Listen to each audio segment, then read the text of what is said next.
ગુજરાતમાં આપનું સ્વાગત છે। સામાન્ય સભામાં શહેરા પંથકની પાણી અને વીજળીની ગંભીર સમસ્યાઓ અંગે ઊંડાણપૂર્વક ચર્ચા। શહેરા તાલુકા પંચાયતની પ્રથમ સામાન્ય સભાના પ્રમુખ વિક્રમસિંહ પગીના અધ્યક્ષસ્થાને યોજાઈ। કારોબારી સમિતિના અધ્યક્ષ તરીકે ગજેન્દ્રસિંહ પગી અને સામાજિક ન્યાય સમિતિના ચેરમેન તરીકે હસમુખભાઈ વણકર બીર હરીફ ચૂંટાયા। તાલુકા વિકાસ અધિકારી પાર્થ પટેલ અને ઉપપ્રમુખ હાજાભાઈ ચારણની વિશેષ ઉપસ્થિતિમાં કારોબારી સમિતિ અને સામાજિક ન્યાય સમિતિની કરાઈ હતી રચના। સામાન્ય સભામાં શહેરા પંથકની પાણી અને વીજળીની ગંભીર સમસ્યાઓ અંગે ઊંડાણપૂર્વક ચર્ચા કરાઈ। નવી સમિતિના હોદ્દેદારોને મીઠું મોં કરાવી ફુલહાર પહેરાવીને ભવ્ય આવકાર અપાયો। આજ રોજ પ્રથમ સામાન્ય સભામાં કારોબારી સમિતિની રચના કરવામાં આવી, ન્યાય સમિતિની રચના કરવામાં આવી અને તમામ હોદ્દેદારોને અને ટેકનિકલ વિભાગમાંથી આવેલા અધિકારીશ્રીઓની સૂચનાઓ આપવામાં આવી, જેવી કે વીજળીની સમસ્યા હોય, પાણીની સમસ્યા હોય, આવાસની સમસ્યા હોય કે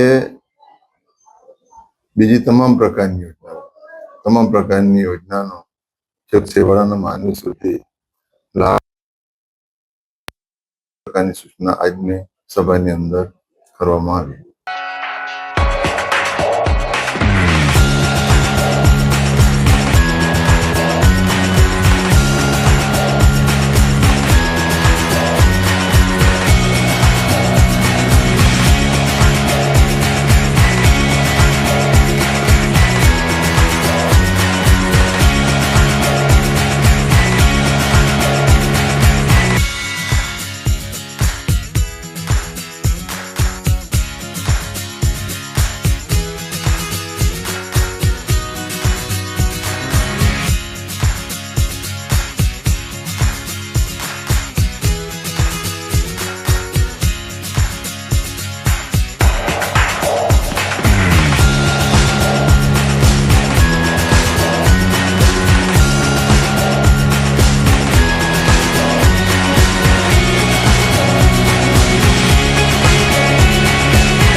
व्हाट्सएप, ट्विटर, फेसबुक, इंस्टा जहाँ भी आपका अकाउंट है, इसे शेयर बटन के द्वारा वहाँ पर शेयर करें।